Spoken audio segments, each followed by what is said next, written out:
and go. Hello, and welcome to another Sons of Screens episode. You are lucky passengers on this Turner Classic Movie marathon of an episode. Nice. No, not really, but it is a TCM episode of the original and remake of the Texas Chainsaw Massacre. Original set in 1971? 74. So it was an interesting watch. My first time watch for me, and then the remake from was it 2003? 2003. Yep. Yeah. And I needed to clarify that too, because there's been many movies past that too. Like there was one called Texas Chainsaw Massacre on Netflix that people think is remake, but it was more of a legacy sequel. Yeah, and so there was that one. Alexandra Daddario was in one in I think 2013. That was the Texas Chainsaw 3D back when the 3D was hot. You know. Yep. But we'll get into all that here in a little bit. How have you been, Andrew? It's been we were on a little bit of a hiatus last week because my son had an allergic reaction to an antibiotic, so we got to spend the entire night by his side, making sure he was still breathing. Well, to brighten up the mood after that little depressing comment, I've been fantastic, sir. Like I've been really, really good. Like work has been fine. Like I'm not dreading going to work every morning. And during this little hiatus, I've been watching movies. And then on the weekend, I drink beer. And I don't watch movies while I drink beer because I forget, because I like to watch my movies and understand what the fuck's going on. Unless I'm with a group of friends and we're going to drink and watch a really, shitty B movie or something like that. Like Blades. Right. Exactly. So I've watched a lot of movies, caught up on a lot of movies, which we'll get more into in our recent watches, or maybe we'll dub it to letterbox listings or letterboxed and just change it up a little. Since we're both using letterboxed, maybe we should try and talk about sponsors. Sponsored by Letterbox. Because I do. I mean, speaking of the sponsorship, get Letterboxed, man, because this shit's fucking. I love Letterboxd, and I want other people to get on there so I can follow them and see what they're rating their movies. You told me about it like a year ago, and I finally just got it a month ago, or maybe a month and a half ago now. Like I've been keeping up with it, so yeah. And I mean, I've only touched the surface of this because like you can upload your whole catalog of movies in there, so you know what your fucking shit is, and it's a social media for movie nerds, so you follow other friends and see what they're rating movies and what they're watching, their reviews and stuff. Yep. It's a fucking blast for cinephiles. I love this app, and that's how I get to keep track of my shit every year, because I always do a year long. How many movies did I watch? It's always 3 lists. It's how many movies I watched, and how many of those were first time watches, and how many of those were released in this year. So that's always fun and exciting. I always compete against myself for the. So just because I'm curious, you did the challenge last year of 124 movies in 24. How many 25 movies have you watched in 25? Tonight I just got up to 61. Okay. Yeah. Well, but it wasn't a goal this year, so I'm gonna say it would have never been attained. I'm sorry, not that it's not attainable, but it would have been unrealistic to expect you to beat last year's number of right. That was stressful. It was too fucking stressful. I couldn't do it. Like I watch these YouTubers that review movies all the time, stuff like that, and their year-end count's always like 117 and shit like that. I'm like, man, y'all are some dedicated motherfuckers. Right. Because I mean that sounds fun, but I'm also every year there's always certain times of the year to where I have to watch certain movies. Like April 26th, I have to watch Alien movies because that's the Alien Day. Right. And right now we're entering the holiday season, so the holiday movies are coming into play, especially the holiday horror. Well, we got Thanksgiving coming up. We've got Christmas coming up. All of which have what I would say some fun horror movies tied to them. Oh, and by the way, since I didn't really clarify, my son is fine. Like he didn't go into anaphylactic shock or anything. You really did leave off on a dark note there, didn't really give enough. He went through the night without any trouble, but it's not something you take a chance with.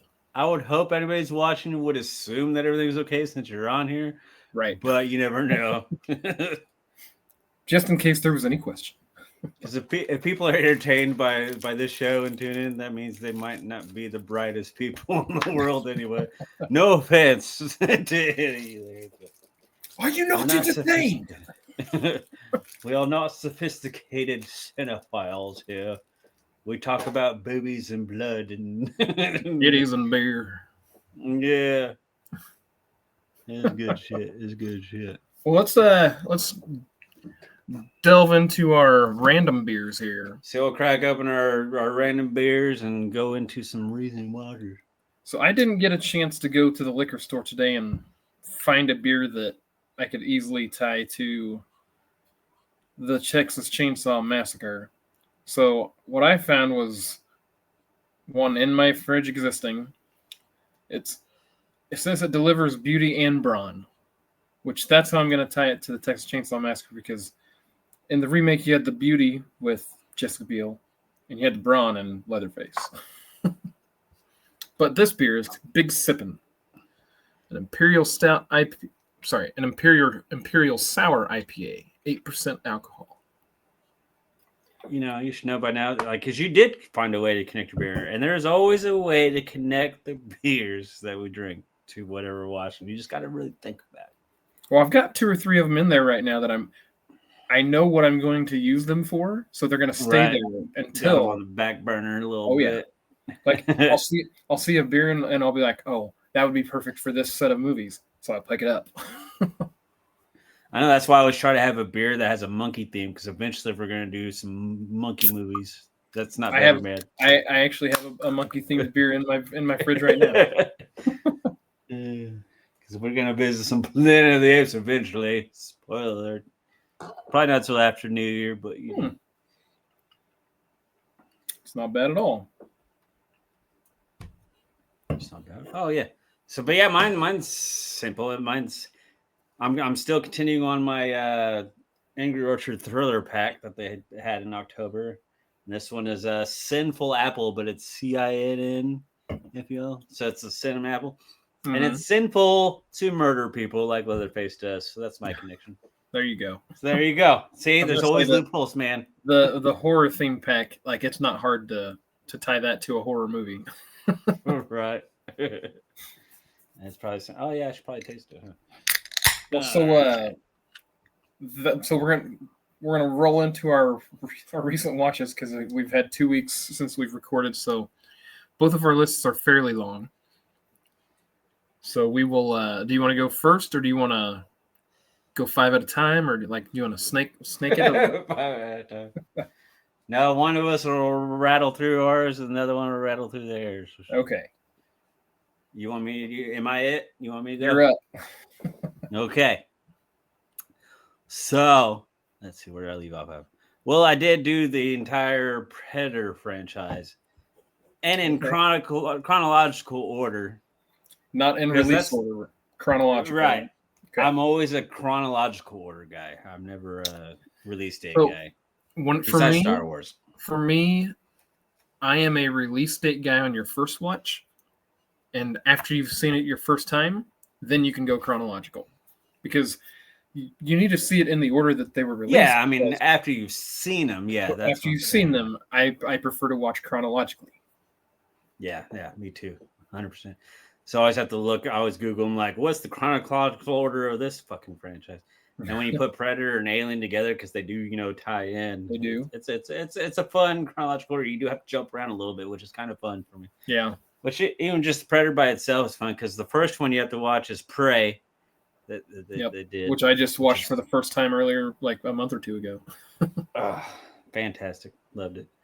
Dan Trachtenberg, he's 3 for 3 on Predator movies, which I'll get into. But I did Prey, and then I did the next Dan Trachtenberg one, which the animated one that came out earlier this year, Predator Killer of Killers, the animated one that they did. I saw that there was an animated one. I don't know much about it though. I didn't ever watch it. At first, the animation kind of turned me off, because it's kind of a blend of modern animation and kind of a splash of anime in there, and I hate anime. I fucking hate anime.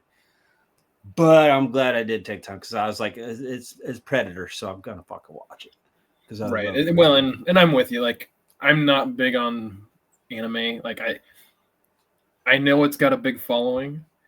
I hate the transitions on the like what you Yeah, consider it's Japanese just anime. right.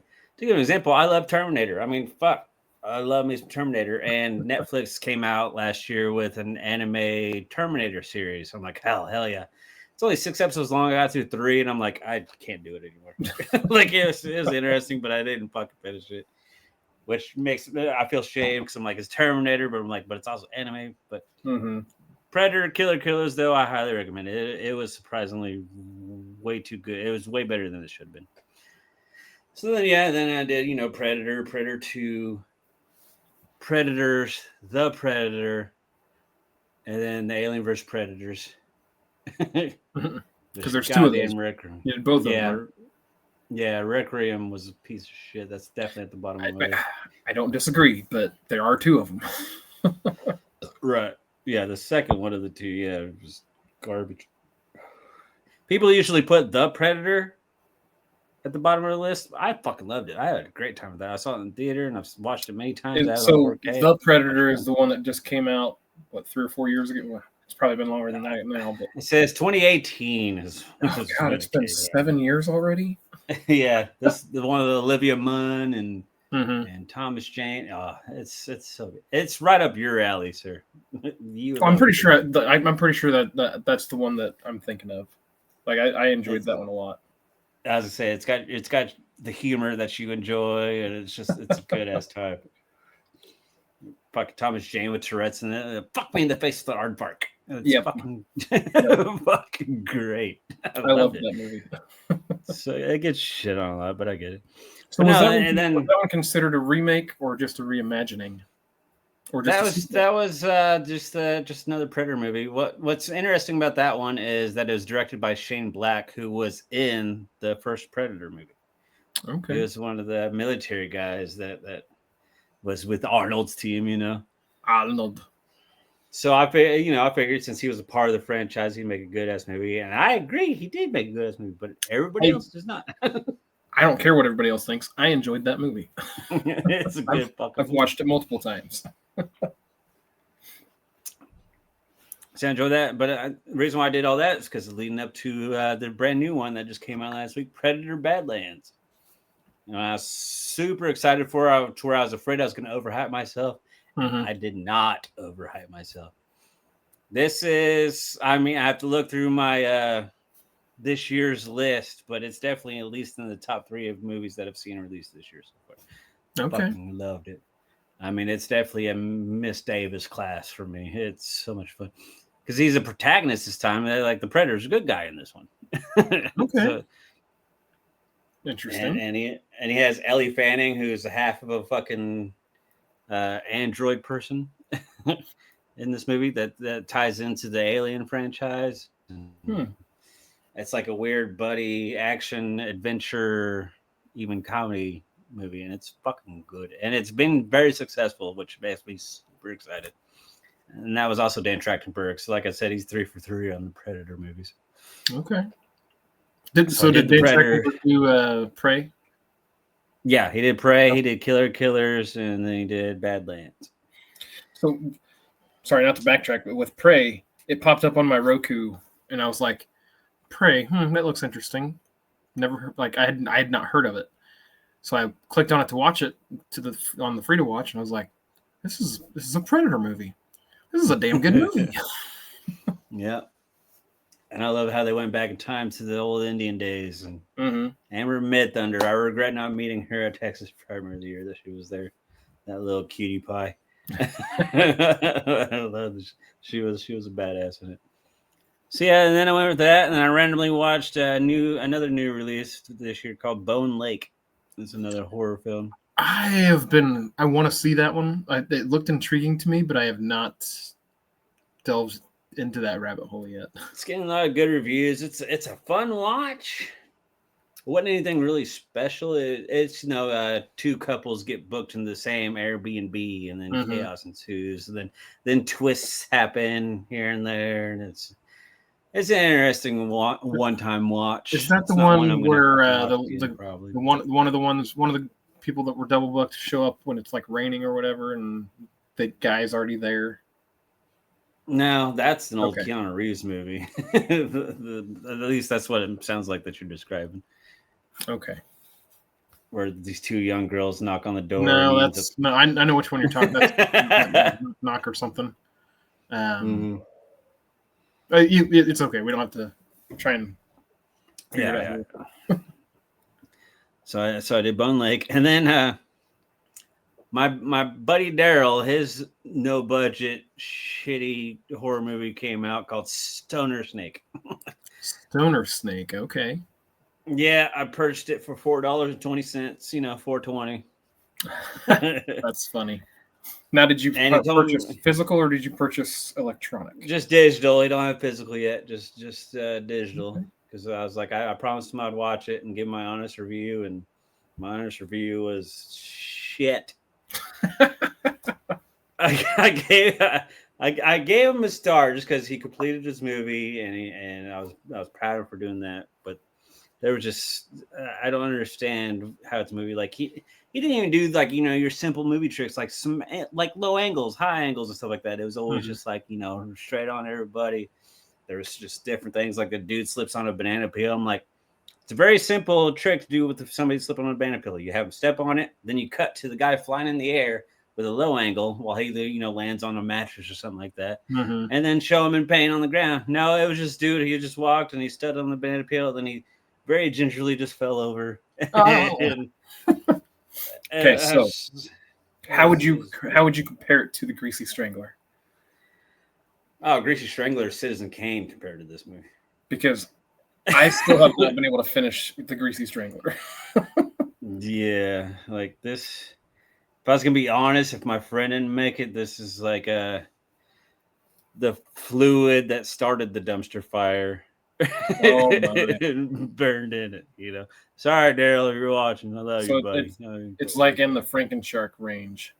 Mm-hmm. And he was intentionally trying to make a bad movie, but I'm like, he could still make a fun bad movie, not just this is fucking stupid. Well, like Thanksgiving, it's a bad movie. They meant for it to be a bad movie, but they played into that.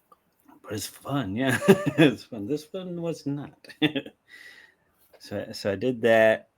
I'll actually skip this recent watch because it's part of next week's show.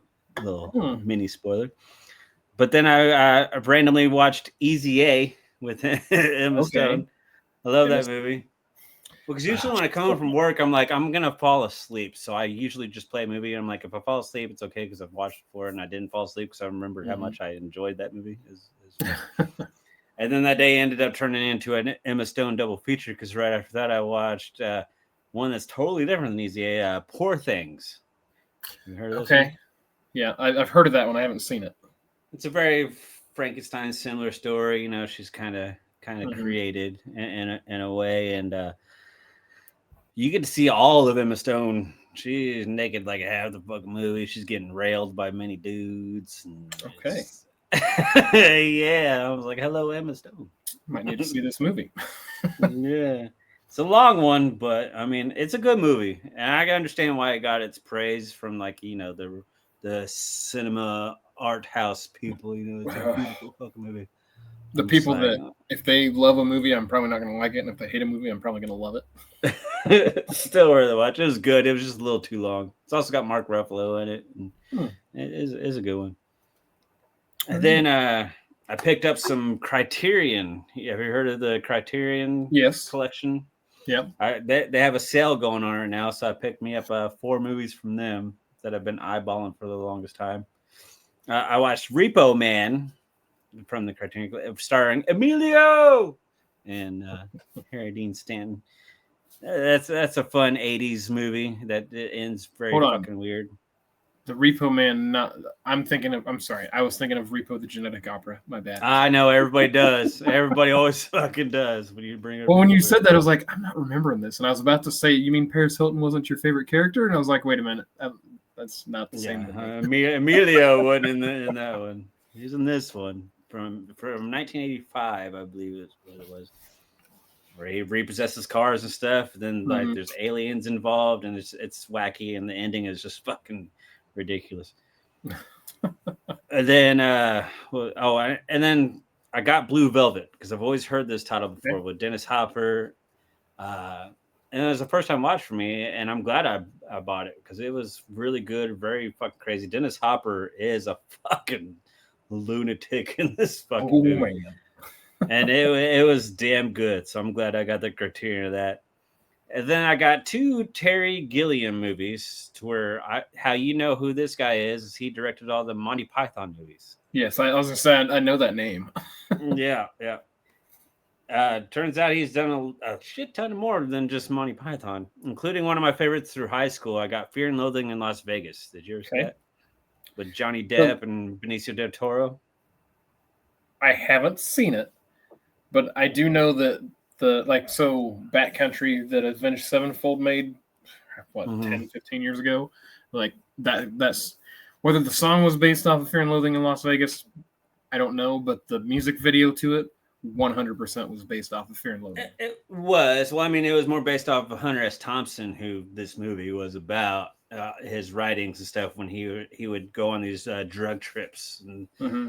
and try all these different drugs. He was a beloved writer, and yeah, this is about Hunter S. Thompson. Johnny Depp and Benicio del Toro are both awesome. You got some cameos in there with like Christina Ricci and Cameron Diaz, and it's definitely It's on my it list still to watch. lives up to because I used to love it in high school back when I was a stoner. Now that I'm sober, I still love it. It's still good. I mean, it's on my list to watch. I have to be in the right mode or right mindset to enjoy it. So I don't want to go watch it and then not be in the right mindset and be like, this is fucking stupid. Right, right. And then the other Terry Gilliam movie I got is a movie called Brazil that came out in the 80s. Okay. And this movie it's really good. I loved it. It's like it's a weird like dystopian masterpiece is what I'd even call it. Dystopian It master. is a dystopian masterpiece. And it's definitely got that Terry Gilliam Monty Python vibe to it. It's got the British humor that might be a little too sophisticated for some people in America. Sorry, I love British humor. So Yeah, so it's right up your alley. It's a long one, but it's some people fucking call it fantastic. dry. I call it funny. It is fantastic. So that was my Criterion collection. So hold And on then I before you move on. For those that don't know what the Criterion collection is differently from just going out and buying a movie, give a Cliff Notes version of the Criterion collection. Criterion Collection is a company that just takes, good cinematic movies and like upscales them to like 4K, Blu-ray, whatever. Pretty much, it's like your upper class pinky up version of Vinegar Syndrome, Severin, them too. The boutique labels, but they actually do good classy like good classic movies that are They don't do eventually going to be in the Toxic film Avenger. archives. They don't do Toxic Avenger. They give you an Yeah, awesome. they don't do movies like They that. do Avengers. Right, yeah. They do the movies that need to be restored through time and stuff like that. So yeah. So then I went from the proper Criterion movies to Hollywood Chainsaw Hookers Okay. because I figured I'd watch a movie that's related to chainsaws. Yeah. And I've seen this before, and it's 80s B cheese bullshit with Linnea Quigley and Maurice Bowen or whatever the fuck her name is, and it also has Gunnar Hansen, Mr. Leatherface himself from the original Texas Chainsaw Massacre. I was gonna say that name sounds really familiar. Yeah, I don't recommend it, but I mean, if you ever have 75 minutes to kill and you're with some friends, go for it. It's got boobs and chainsaws. That's all you need to know. What else can you ask for? Maybe cars. Right. And then I watched the original Running Man with Arnold Schwarzenegger. Yeah. So to prep myself for the. You all right there? Something just went boom upstairs. Continue on. I'm gonna make sure everything's okay. But yes, continue on. I didn't know if he just like put something next to the microphone and it went boom. No, that was But yeah. upstairs. But yeah, I did that. I did that because it led up to what I watched earlier tonight, which is the Running Man remake, I guess. But this one follows more along with the book. And So this this is new Running Man, it's not a remake. It's not a sequel. It's a remake. yeah, it's a remake that follows more along with the book because they didn't really have the budget to follow along with the book with the Arnold one. That's why it was more of a excluded. Like that's why they were like in an arena type situation and they're being Right. chased by.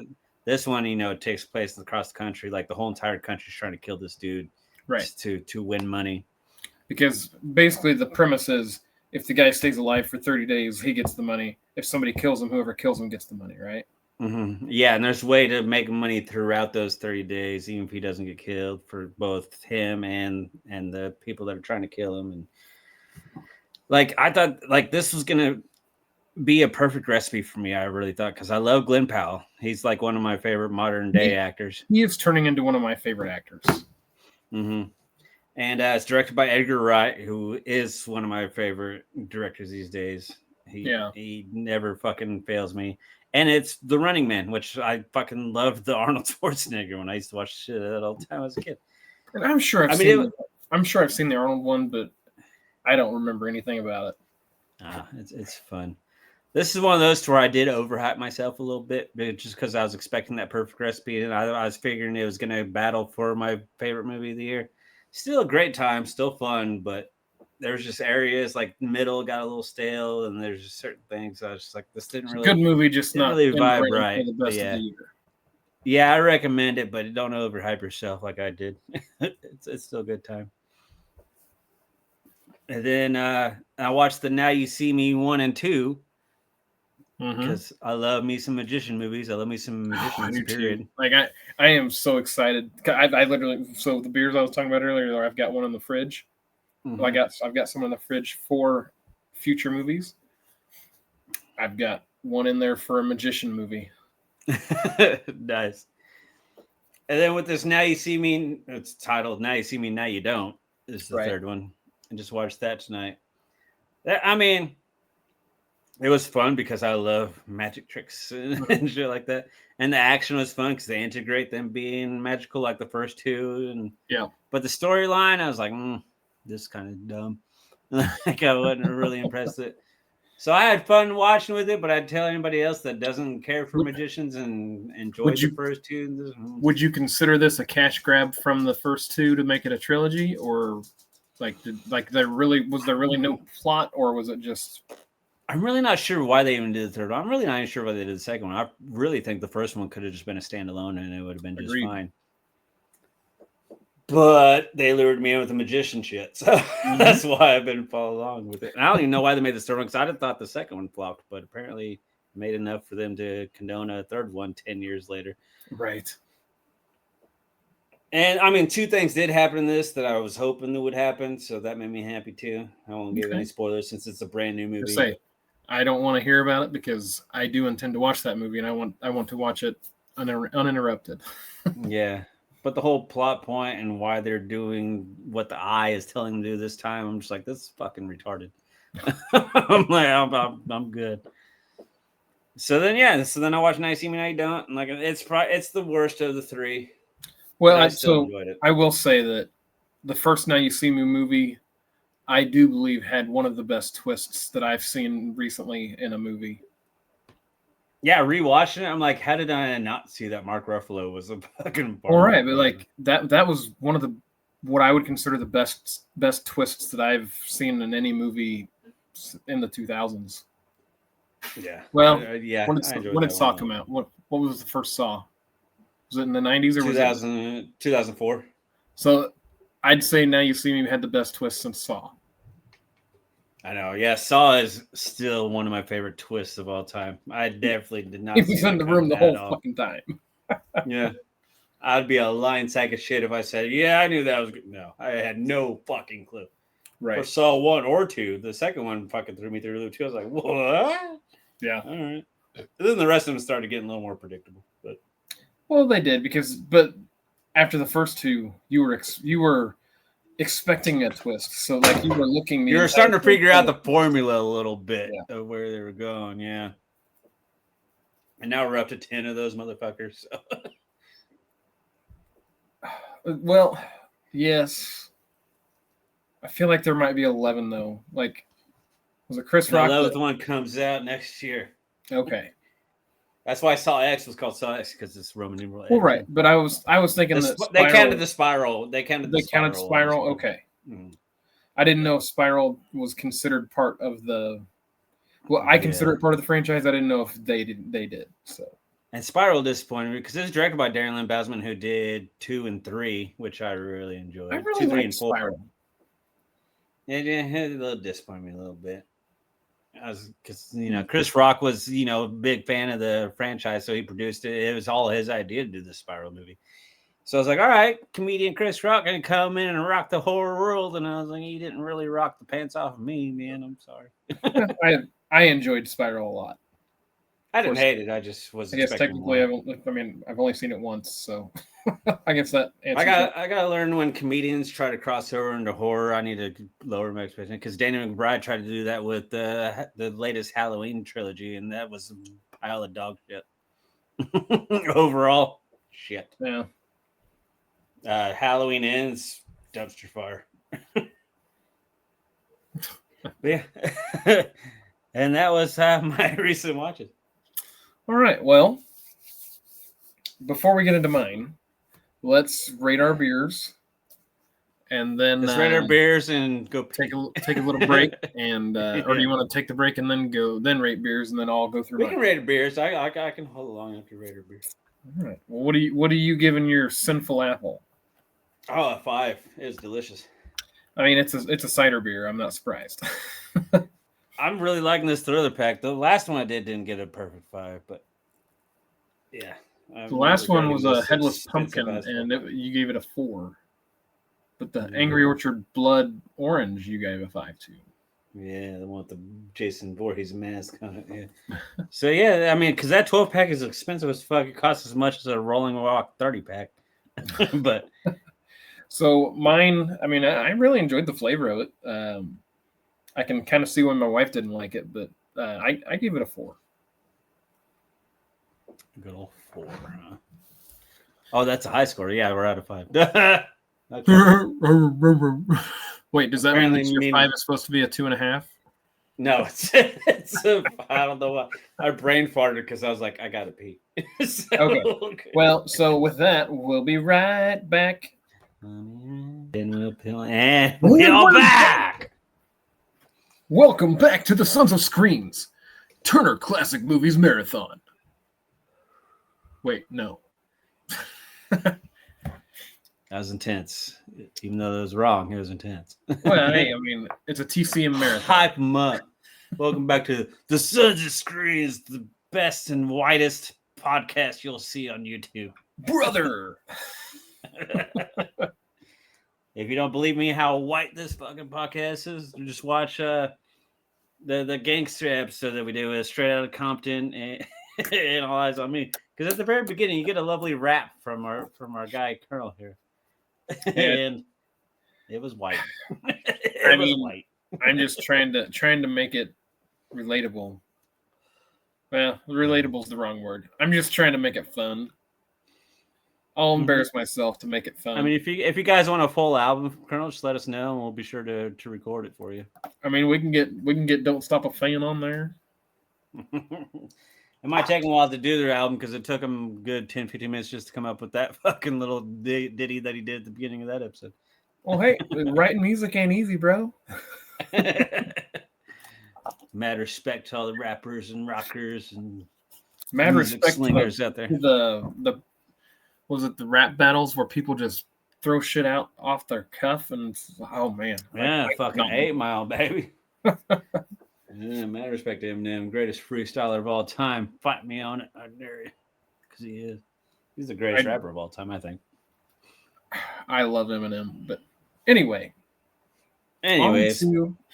back to your recent watches. That could be another biopic that we do. Biopic? Did you do that on purpose? The 8 Mile. We could do the biopic. I figured I've discussed this before. It drives me crazy if somebody says biopic, not biopic. I mean, it's a biopic. I know you're not the only one that calls it a biopic. But that just Don't sounds worry. like a surgical procedure or something. Don't I'm in worry. for my biopic today. I know that it annoys you, and that is why I call it a biopic. Yeah, I know. I figured you were, but yeah. Like I said, biopic sounds like I'm about to have a fucking surgery or something. All right. Well, I'm pulling up my letterboxd. So after Halloween, we didn't watch anything on the first because, let's be honest, the first was the Halloween party, so it was getting ready for everything, and then like there was literally no time to watch anything. Rashad's Colonel, that Halloween party was awesome. I fucking loved it. It went out great. Everybody got along great. Everybody had fun. It was awesome. There was usually at a party, there's always that like one sour apple in the party that just kind of fucking takes it down. Nah, not this time. Everybody had a great time. Awesome. Well, and so I loved what we did with the black lights. I do want to get a few more of those strands that were the strobing things. Like I want to get a little more illumination in there, and it'll be spot on. And the best part is we could set shit up to where it is permanently installed where it's going to be. Because you don't have to worry about it every it's in the garage, because once it's set up, you don't have to worry about it. Right. Just leave it up all year round, and then on Halloween, you make it spooky, baby. And make sure we have enough fog juice. Yeah, we will be getting some more of that. Like, I really liked the fog layer that was in there. It also did add a nice layer. It helped hide the layer of smoke that I guarantee was in there. And hopefully there's no sporting events going on at the time too, so I can fucking finally play my trailer. It's always gonna be the around the World Series though. The World Series just happened to go to Game 7. God damn it. Which is fine. Everybody had fun with it. Agreed. So on to my watch list. So the first movie we watched, we decided to go ahead and visit the Black Phone because the second one just came out. We haven't seen the second one yet. We wanted to watch the first one. I'm not sure how they're going to do the second one yet because it kind of felt like the first one wrapped things up pretty nice and clean. I'm hearing a lot of mixed reactions on Black Phone 2. And I hear it's very, very Nightmare on Elm Street-ish, involving nightmares and shit. So I'm like, well, and so we watched the trailer for it. I feel like the second one is probably like it's going to be paranormal. When I see mixed reviews, when I say mixed reviews, I mean they either loved it or hated it. It's one of those. Right. It's like a Dallas Cowboys. You either love them or hate them. Like we really enjoyed the first Black Phone. I just don't really think they needed to make a second one because the first one really tied things up how I thought how it should have. Like Now You See Me. They should just left alone right. One. That means they're probably going to come out with a Black Phone 3. Because it was successful. It was successful. Look out for Black Phone 3 probably next year because they produce those horror films really fast. Right. So the next one I watched was 30 Days a Night. I mean, that was obviously a rewatch for me, but it's been a long time since I've seen that movie. And probably since me and you watched it like 10 years ago. Well, you may not be wrong. Like, I haven't seen it in a long time. Like, I enjoyed that movie. Like, it's a fun premise, like, because you got the 30 Days of Night that happens in Alaska. Like, there's that month of darkness, and those vampires were wicked. I really did like those vampires. Yeah. The next movie I watched was Cloverfield. Yeah. That's an all-timer for me, man. Like, I rewatched that one in preps to watch 10 Cloverfield Lane because I haven't seen that one yet.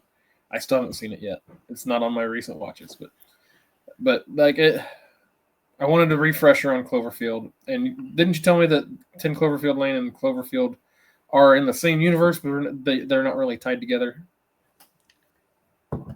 They tie together. They make the first one make a little more sense. Mm-hmm. Another fun fact with 10 Cloverfield Lane, it was directed by Dan Trachtenberg, who did the Predator movies. Okay, so it should be pretty good. And it was really good. And John Goodman is how he didn't win every fucking award possible with his performance in 10 Cloverfield Lane is beyond me because I just like Killed John Goodman as an actor in general.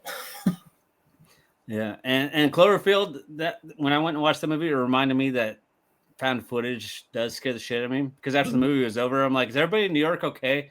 I felt like it was fucking real. Like there was really monsters in that fucking bitch.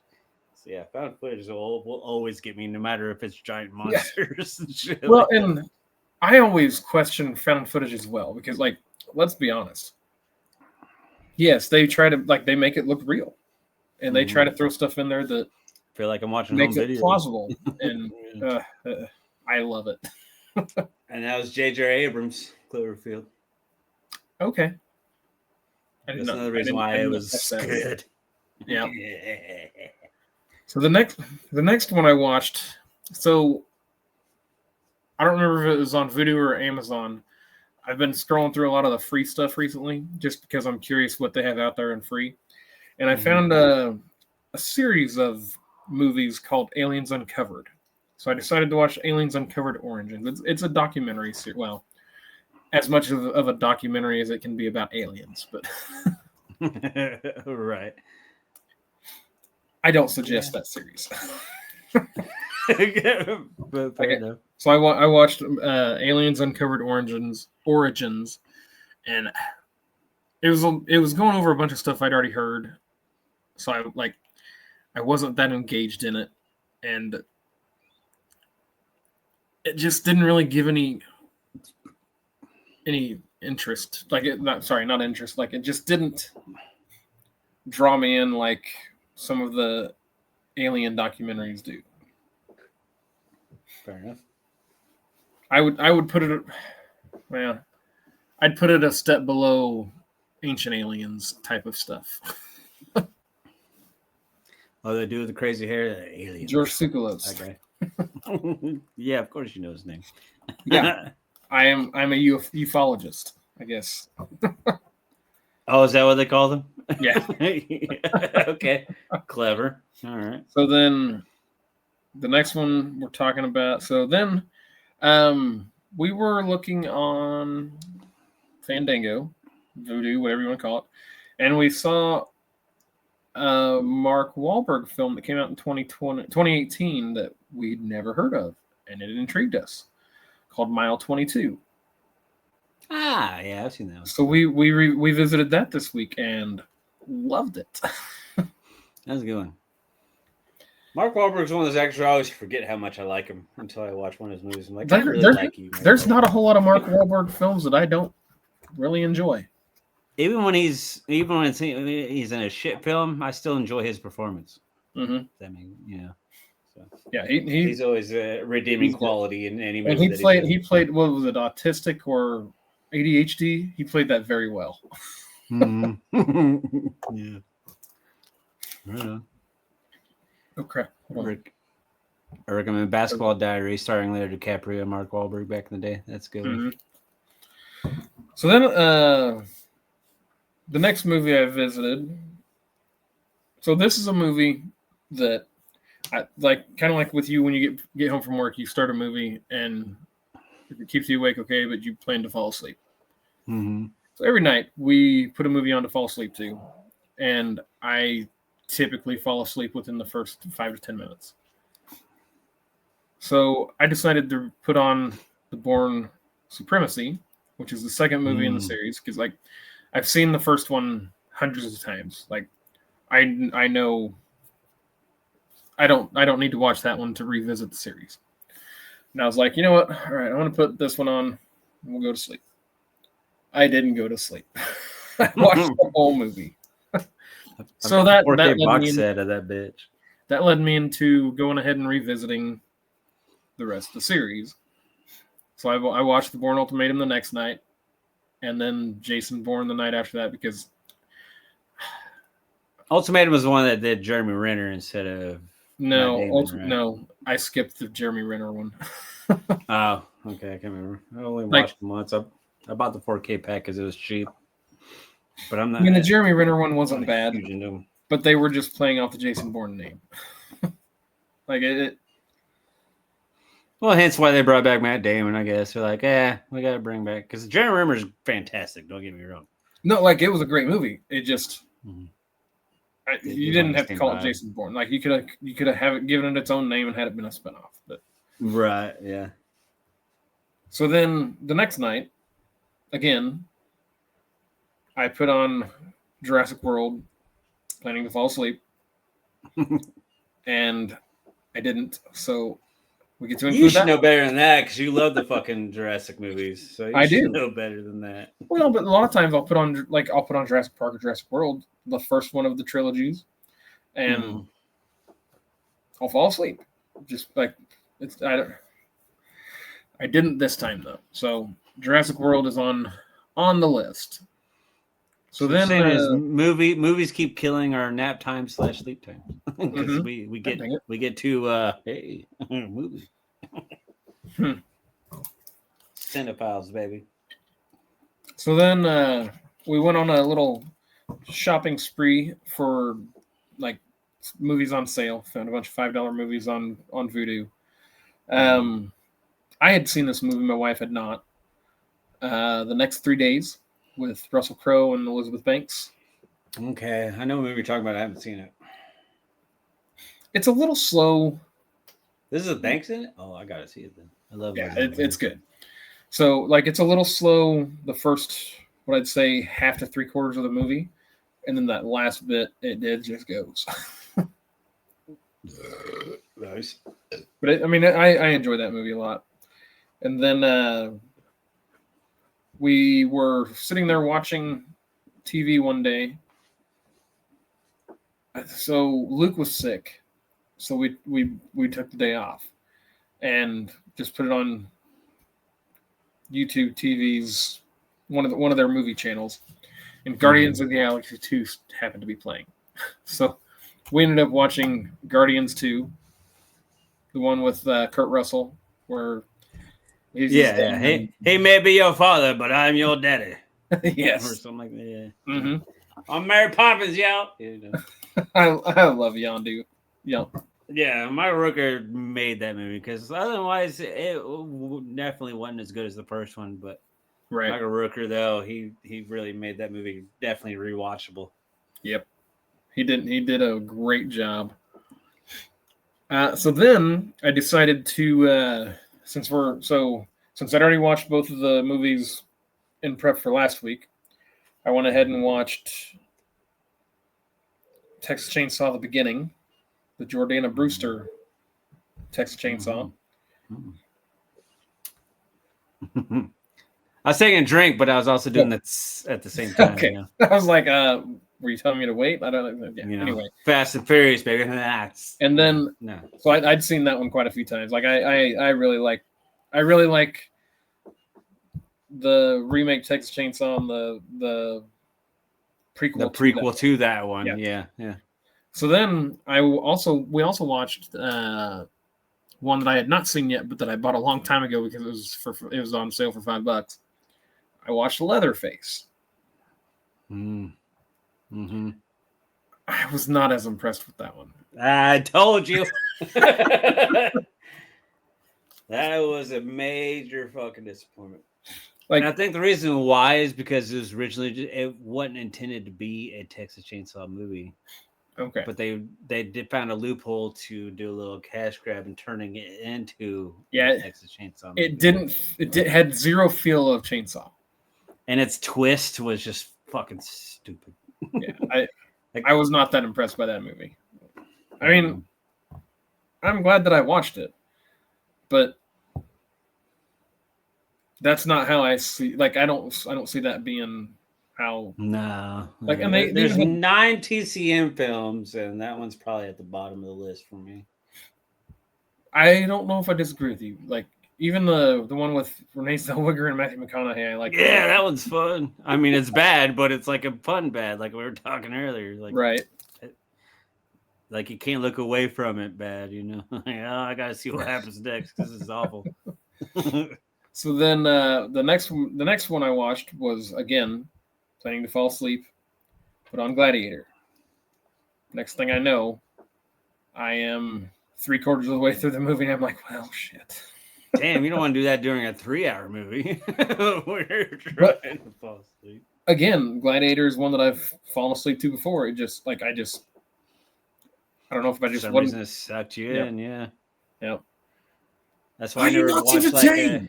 That's why I never watched a Nightmare on Elm Street because I've seen it. I can almost say literally millions of times. I can quote the whole fucking movie, but yet every time it's on, I'm like, "Ooh, what's gonna happen next?" Gotta watch. And my last recent watch, literally, we just got done watching right before we got on here, and that is Jon Favreau's Zathura or however you want to call it. Yeah, I can translate it however you want. Yeah, perfect. And I knew that John Favreau did that. I just always forget because that's not one of his standouts. Well, right, like it's Stuff that he's literally done. Jumanji in space. Mm-hmm.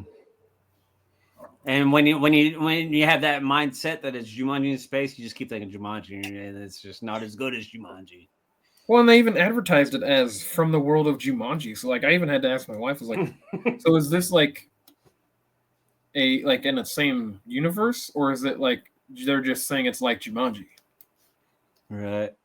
They were Yeah, just saying it's like Jumanji.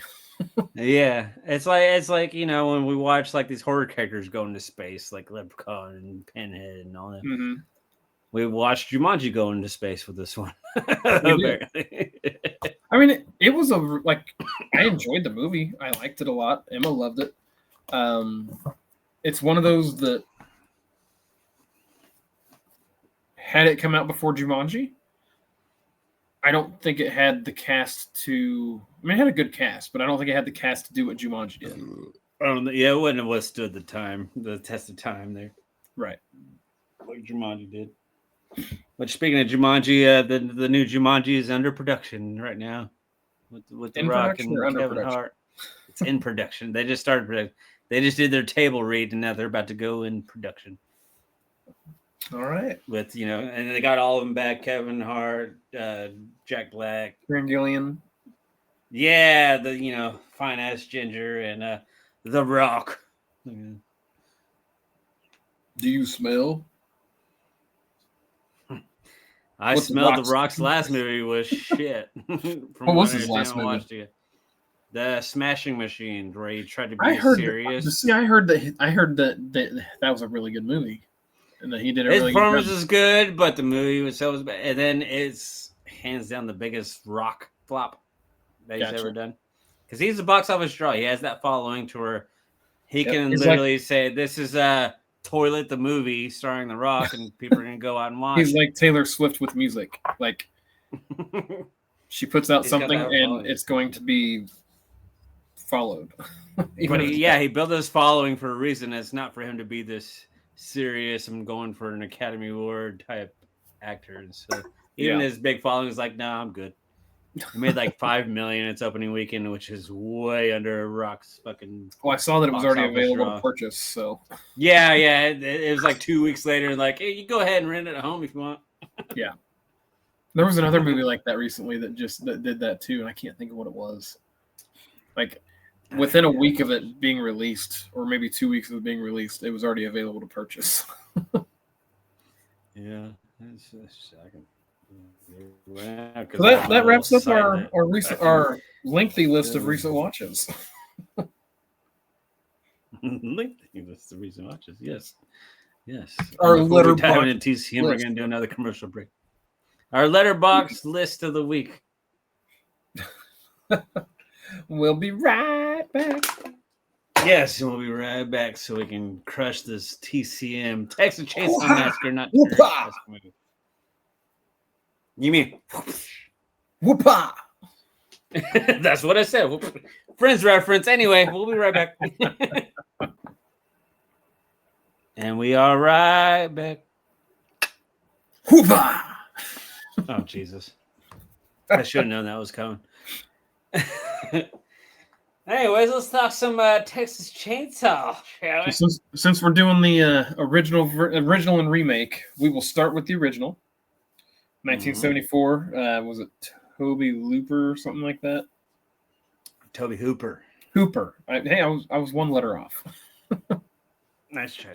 You have good old Toby Hooper. Which I did see that directed a lot of them. he was at least a producer on all of the remakes that I watched this week. Yeah, he directed 1 and 2, and then he's also done other movies like he did Funhouse, that she almost confused with Funhouse Massacre. He directed that one. Yep. He did I even Alligator. had to ask you about that one. Yeah, he directed that one too. Yeah. And then you pointed out that I just didn't read the full title of the movie. Yeah, threw me through the mic. Just read the titles, and you'll know exactly what I'm talking about there, sir. So, for those that need a synopsis on this, They don't. a deranged family in Texas kills people. Loosely based on the Ed Gein story. For everybody that's been watching that Ed Gein Netflix, yeah, that's one of the many movies that Ed Gein fucking inspired. All right. Along with Psycho and Silence of the Lambs are the ones they focused on in that little mini series that they did on Netflix. Nice. Yeah. But yeah, 1974, Toby Hooper. The first little crossover I want to do between 74 and the remake is that we had the same narrator doing the opening crawl, John Larroquette doing. I did not know it was the same narrator, and I didn't. Did you say John Larroquette or John Larroquette? John Larroquette. Okay. Okay. You were about to throw me a fucking wrench right there. John Larroquette from Night Court. Right. That's what I was like. Wait, what? And Richie Rich. She was the villain in Richie Rich. Remember that? With Macaulay Culkin. But yes, John Larroquette. He did the little opening crawl narration to give you the scenario of what we're about to watch. He did it for both 1974 and 2003. Well, fun fact for you. Yeah, that one. I knew they sounded similar, but people can voice act so well these days that I wasn't sure if it was just somebody sounding like him. Oh yeah, I had to double check myself, but yeah, it's definitely him. So the original. Well, let's just go ahead and say one of the main reasons why we did this because this is the very first time you've seen the original. It is my first watch of the original, and I'm sorry, but Francis didn't die early enough. Franklin, yes. Whatever. Like, I've already forgot his name because he was, oh my God, annoying. Yeah, like those that are watching that know me already know that the main reason why I have an issue with the original Texas Chainsaw Massacre is Franklin and Franklin alone. Like, I'm sorry that he's a crippled bastard, but I could not fucking stand him. He was just a crybaby bitch.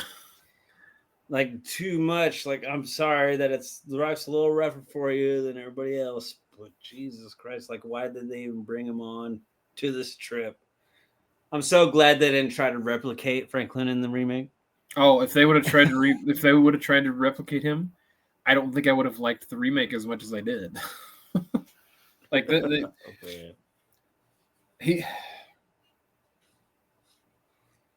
he just kills the whole vibe. Like, I understand the fandom for the original TCM. It's Joe Bob's favorite horror film of all time. We all love Joe Bob Briggs. You know? We do, but there was just, I mean, don't get me wrong. For it being 1974, like I said, I try to put myself in the 1974 mindset when I watch the movie. I was about to say, this is your first time watch, and you've seen the remake before you've seen this one. So I can see how your brain can kind of cook a little bit while watching the original one. There was just a lot of things, lot of little things. Like, overall, I liked the movie, but like there was a lot of little things that it was just like, I 100% can see why this movie was absolutely terrifying, though, back in its day. Yeah. I mean, it's still unnerving to this day. Like, obviously didn't age well because we didn't grow up in the 70s. We don't give a shit. But it's still very unnerving because I remember you also kind of complained about Sally and her constant screaming, right? The last 30 minutes of the movie was like, that was her only dialogue was, ah! Ah! And it was like, it was overbearing. Like, okay, I don't need you to scream for the last 30 minutes of the movie. But see, that's one of the things where I kind of slightly disagree with you a little bit because, yeah, it's fucking annoying, but it makes the movie a little unnerving too. Like it continues the terrifying aspect of the situation that she's in. But see, because like you don't want to sit there and relax during something that's supposed to scare you. You call it unnerving. I call it annoying. Well, now it's these days, yeah, it's a little rough. Honestly, I think I saw the remake before the original myself. Okay. When the remake came out, I went and saw it in theaters. I say cinema because everybody fucking makes fun of the way I say theater. Theater? Yeah, it's theater. So you say theater. I say theater. Yeah, that's what it's supposed to be. Is theater. Theater. Theater with a farmer beans and a nice Chianti. Sounds like your typical Coors and Coors. Yeah. So I started calling it cinema, which really rubs our buddy farmer the wrong way. Oh, messing with that. I'm going to the cinemas. He's like, what the fuck? You got a monocle and have your pinky out? I was like, yeah, it's fucking cinema. I ain't eating Mr. Planner. Yeah, or the Monopoly guy. Wait, is it Mr. Planners or is it Monopoly that has the Mandela effect that they don't actually have a monocle? It's one of the two. That's what I was just thinking. Which one it's one of the two, but I don't remember which one it is. But it is one of the two. But still, yeah, the Mandela effect is still both in my head. Both of them have monocle. Agreed. But yeah, good old TCM. So then but it was like not too long after I watched this remake that I went and revisited the original TCM. And it's disturbing. It didn't scare me, but I thought it was disturbing enough. I can see how it would be in 70. Like this was 1970. You don't think it aged well, then, is what you're saying? Oh no, I don't. But this is 1974's version of a found footage film. You think so? It's well, it does kind of have a documentary vibe a little bit. They sit there and tell you it's based on a true story, and it's like a dramatary is how I feel like a dramatization is. There you go. They made it feel like it was a dramatization of something that actually happened.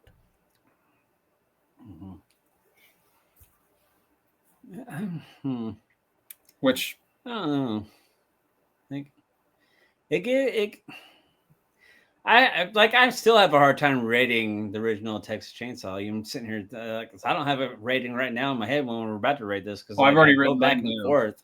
I go back and forth still right now in this moment on how I really feel about the original because I know I respect it and I know what it did for cinema. Oh, it helped the horror genre tremendously. Like it launched horror into being more dark and gritty and stuff like that instead of just like there were a lot of things that I saw from this movie that I saw people had translated to like even current day movies. Mm-hmm. I don't want to make it clear like to everybody anybody that's watching, like I love my 60s, 70s, 80s horror films and I can get into them because it sounds like all the time I'd rather watch modern day films. Like I like the Rob Zombie's Halloween better than John Carpenter's. Well, but this is 2 weeks in a row that we happen to pick remakes that I think we both liked better than the original. Yeah. I know. We're going to get blacklisted from the horror community. It'll be fine. But the original Texas Chainsaw, I think it is a good movie, especially after Franklin dies. Yeah. And when dude is beating Sally with the broom, that shit cracked me up. That's probably my favorite part of the whole movie is when he's beating the shit out of the broom. I'm like, hell yeah. That's awesome. Yeah. The whole thing with Grandpa and putting the hammer in his hand and stuff like that shit was weird. I mean, like, yeah, it's like they were trying to let him do it, and then he couldn't even hold the hammer. It was like, and then okay. that's how she got away. I'm like, y'all fucked up there, Thomas Right. family. Yeah. I don't know. I mean, so you're pretty negative on the Red. What's something positive that you liked in this? Damn. Well, I mean, there was the problem is you remember the negative much better than you remember the positive. Mm-hmm. Like, so where you don't even stop and think about what you liked about it. Ish. I mean, it's not going in the fire, is it? Oh no, by no means. I was like, damn, that's fucking brutal if you put it in the fire. Not a dumpster fire. No, like there was, I would say, 80% of the movie I had zero problems with and enjoyed. The 20% is what is prevalent in my mind. Gotcha. And that's why I should have probably been taking notes when I watched this movie, with it being a first-time watch, because I know there was things that I enjoyed and liked. But the annoyance fucking just latched on to you. Yeah. Yeah. All right. Well, I think we've came across our points on the original here. I'll give my rating first, just because I'm curious to hear what your rating is going to be. No, that's fine. Like, I've already got mine written down. As I'm deciding what my official rating on this bitch. I'm not gonna pre-guess yours because I honestly don't know. I do enjoy watching it. Like, if it's on, I'll kick back and watch. And I'll sit, and if I'm watching it with people, I'll debate them on it, because I know I have probably a lesser opinion than a lot of my horror buddies take with it. Yeah. But overall, like I said, it's still to this day, it's still very unnerving to me. It's not like your normal flow of a movie, which I think is a positive thing to this day. The best I can really give it, and then visit me a year from now and see if it's the same number or not. But the best I'm gonna give it right now is a solid 6. I'll give it a 6. So, funny story. I don't know if you saw it or not, but I held my hands up a second ago. Did you? No, I was looking around. What I thought your rating would be. Process. What I thought your rating would be, and I went like this. Did you? I did. I don't know. I was looking around like Stevie Wonder, fucking trying to figure it out. And, yeah, 6. That's funny. Damn. So, yeah, we don't need to rehash it, but this movie for me, didn't hate it, didn't love it. I love what it did for the genre. I gave it a 5. Like, I'm not going to not watch it. I'm not going to go out of my way to watch it. I'm glad that I watched it. This is the first time ever I tried to predict your score, and in my head I was like, he's going right in the middle of 5. He's going right in the middle of 5. Brotherhood, man, brotherhood. It's a bitch. So for those of you that don't believe that, every time in the last, 4 or 5 episodes that I've been like, hey, that I've been trying to predict your rating, there was visual proof that time that I guessed his rating before it came out. On this whole year-long run that we've done, there's only been one time where I was completely wrong on what you thought it was going to be, but everything else was always been very close to what I was thinking. Apparently, hundreds of beavers were angry. I knew it was a unique movie, so I was a little off there. Off there. But. Don't get me wrong. I do love slapstick. I don't consider that slapstick. I consider that. I don't even know what I consider. At least 1 or 2 points. but anyways. So there's our original. So now let's go into Now on to the remake that we both clearly liked more than than the original. So the remake was my first delving into Texas Chainsaw, and I really liked it. Like, I love Jessica Biel. Like, there was just a lot about this. Arlie Emery being the sheriff. I'm like, dude, he's a big exclamation point on both that one and the prequel one that they did. Agreed. Like, he did a great job. Like, and he was sitting there, and if he wasn't in either one of these movies, I don't think I would have enjoyed it as much as I did. Honestly, he was a huge highlight for me. Like, he was sitting there telling them what the like, we're gonna saran wrap this bitch. I'm not gonna get her cop a little feel. Cop a little feel now and then. Dude, one of the shots that I love that they actually do a little behind the scenes on the DVD is when chick blows her brains out, and then they pull out and they go through the hole in her head. I think that was my favorite cinematic. That is a beloved shot by many people. Love that shot. Well, like, because you come through her head, and then her head falls back. Like, oh, like that was was like 99% practical too. They pulled the camera through and everything like that. The only thing that wasn't practical is because they had to put a hole in the ceiling of the van, so when they pulled back, so they can do the crane. So then in post, they just digitally added the roof to the van again. But other than that, it was all practical, and they executed it perfectly. I love that shot. It was fucking. Well, and honestly, I felt like the acting was really, really good in this movie. What's the name of fucking Jonathan Tucker? I think is his name or something like that. The guy with the glasses. The guy that looks like fucking Trey Parker or Matt Stone.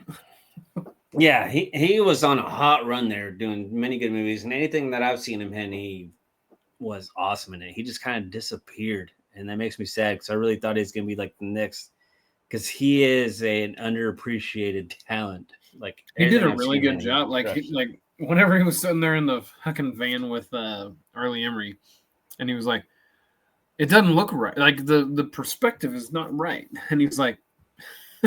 She's not gonna care if you move her brains off of your seat. Yeah, any Arlie Emery movie, even Saving Silverman, he always steals the show for me. So he's my favorite performance in this, but my actual favorite like acting performance though is that guy. Like, he was phenomenal. And when he's sitting there and he's scared and his lips trembling, you can tell that he's making his lip tremble, but it still looks good. Mm-hmm. Yeah. Oh, dude. Like, yeah, you could feel his fear when he's trembling and slobbering all over himself. And he was so good. And whenever they had I can't remember the guy's name. Whenever they had him up on the fucking hay hooks on the ceiling, and Jessica Biel was trying to help him off, like help him up, and she kept lifting him and dropping him and lifting him and dropping him. I was like, quit it. And that was a nice homage to the original with the hook, and I think they did it better in this remake, just because of that moment where she tries to pick him up and then drops him back down again. Woo! And then she has to kill him, but when she kills him, she stabs him in the stomach instead of in the chest. I know, she made it even worse. Like, if I was going to compare somebody in this one to Franklin, to like a character that pissed me off the most, is Jessica Biel. She was the cause of all this. She was trying to be humanity and fucking let's pull over this and let's not leave her this. And everybody died because of her. You're not wrong. Why everybody died. You're not wrong. And she survived. That kind of pissed me off that she survived. I'm like, if anybody deserved to die, it was Jessica Biel's character. She was the cause of everything in this movie. Fucking hell. I can't disagree with you there. She was the hottie. They did have, but speaking of homages though to the original, they did really good ones, like the under the swing and following, like Sally in the first one walked to the house. That's an iconic shot. They redid it with Jessica Biel. The only reason why the Jessica Biel one's better is because Jessica Biel has a nicer ass than Sally does. So.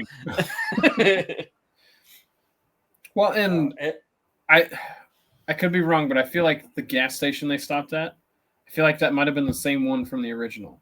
I think it was. I'm not gonna 100% say it I mean, I know was the because I house mean, wasn't the same, but I feel like the gas station looked. If it wasn't the same, they made it look the same. because it's still a tourist attraction to this day. It's still up and stuff like that. I'm guessing they probably did the same gas station. Which that'd be good. In Bastrop, Texas, I think is where that's located. Sounds like a road trip. it's a hot spot. And apparently they serve food, but after watching the movies, you're like, I don't know if I want to eat some fucking pulled pork sandwiches. I don't know or if I'm something. that interested in eating. I'd like to visit the place, but I'm not gonna be like, oh, what's good on the menu here? We might go eat somewhere else. Right. Oh, and forgot to bring up the Shutter Slam and the original TCM. That's one area to where I think the original did better than the remake with Leatherface slamming the little door shut. The metal door. Yeah, because I think the editing was perfect for that. Because a wax dude in the original TCM, a wax dude's convulsing, and he pulls him in and he slams it, and then they just stay there on the door for a little bit. That was another little unnerving, eerie thing that I really liked. Yeah, which they duplicated it in this remake, but it just didn't have the same effect on me. Right. On this one, but it was still really good because this Leatherface, I think this is the best looking Leatherface in the remake. I love the look that they did with him. He was more grimacing. He wasn't weird transvestite Leatherface. Right. That shit. And Andrew Byernaski, or however you pronounce the last name, I love that dude. Like he was the one. He was in Any Given Sunday and Batman Returns. He was an awesome Leatherface. He was very grimacing, and this was the best look of any Leatherfaces in the 9 movies that they have of this franchise. So I did like this one. The prequel to the remake, I thought did decent, but I did still like the Leatherface in this one a little better. This look was good. Even like the way they combed his hair in this 2003 one, like it looked perfect. Like it looked so good. That's the best looking Leatherface out of all the Leatherfaces we've gotten over the years. It is really good. Well, and then going through that meat packing plant and stuff, and he just the way he even stands, like it reminds me of Robert Englund performing as Freddy. Like those little tiny little like stanzas in body language that he does. He does it so well in this 2003 remake. It's so fucking good. Yeah. So there was, I don't know. It was probably never good for the original when the remake came out as good as it did, because the remake, having watched it first,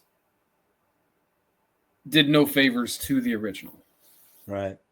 Well, as iconic as Leatherface in the original one doing his little chainsaw wielding thing at the very end of it, that's very cool, very iconic. I'm glad they didn't try to duplicate that in this one, though. I agree. They just, the last time we saw Leatherface in the remake was just him putting the chainsaw down with his missing arm, and the only time I appreciated Jessica Biel in this movie, because again, she's like kind of my Franklin in this one, is her actually taking the time to back up her car and rerun over Ari Emerly. Yeah. Like, let's make sure he's fucking dead. And then all of a sudden the baby's sitting in the fucking passenger seat the whole time. Oh, and the other thing in this movie, when she went to the trailer, oh, he knows not to come here. We don't have a phone. Yeah, the fat lady. Oh my.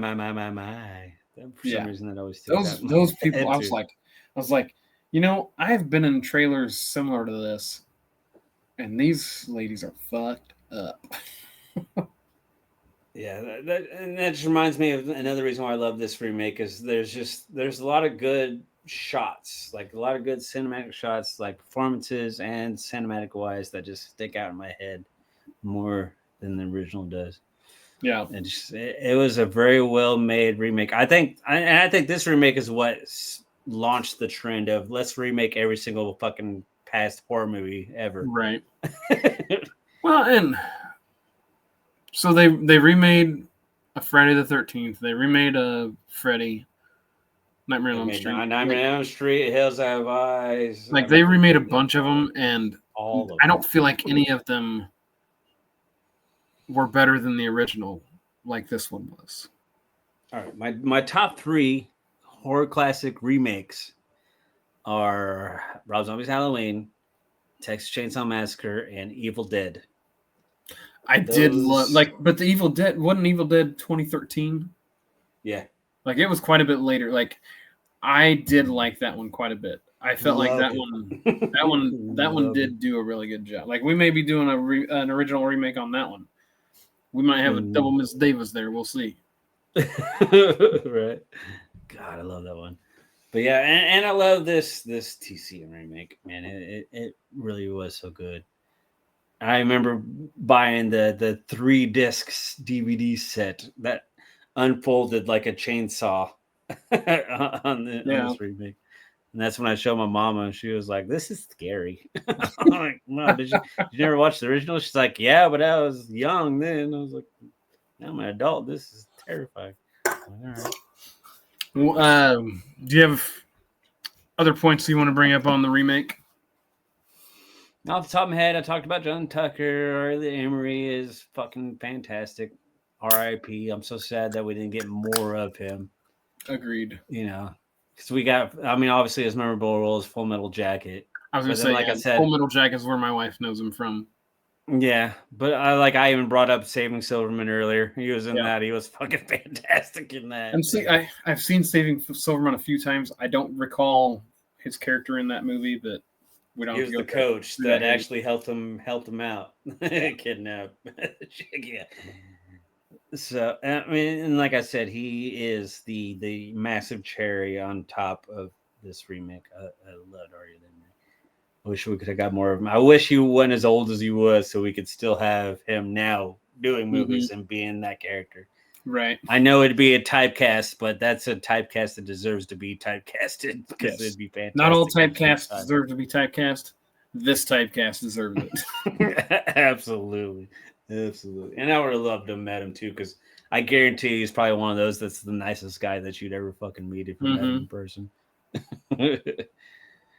But yeah, all right. Let's rate let's rate this bitch. All right. Well, I will go first, and then you can give yours after me, because I assume you already have your rating for this one in your head. All right. Well, so this one to me, the thing I didn't bring up earlier that kind of gives this rating for me, like this was one of the first horror movies that I really got into, because like it came out in 2003. I went and watched it in theaters. It was right after high school. Where you're like, hey, I might be into this genre. Right. Like I fell in love with it. This one for me gets an 8. Like it is up there in my list of rewatchable horror movies. Like I was gonna recommend it to anybody that's dabbling into some horror and stuff. Yeah, I would recommend this one. I mean, I will always recommend the original, but if I had to choose between the original and the remake to have on a desert island for the rest of my life, it's gonna be the remake by far. If you ever come across somebody that hasn't watched either one, tell them to watch the original first so they can go in chronological order there. Yes, I 100% agree. Because you won't like the original if you watch the remake first. Right. All right. Well, my rating is honestly the only thing that kept it out of the Miss Davis category was Jessica Biel. That bitch. She pissed me off throughout the whole movie. They would have been perfectly fine if she would just listen to everybody else, and dude wasn't in love with her. And had the ring and everything. So yeah, I'm giving it a good old walkie-talkie diner there. All right, well, I was 2 off on that one. Oh, were you thinking 7er? I even threw up the visual on it too. Oh, did you? See, again, I was Stevie wondering the shit while I was thinking of my review, so I wasn't looking at the screen. Well, funny story. Our separation is the same, You're just one higher on both sides than I am. So I think that's how it was on Halloween too. I'm gonna try to keep doing the little flashes of what I think what your rating's gonna be. Okay, I guarantee you I'll never see it because I'm always looking at the fucking sky when I'm thinking of when I'm gonna review a movie.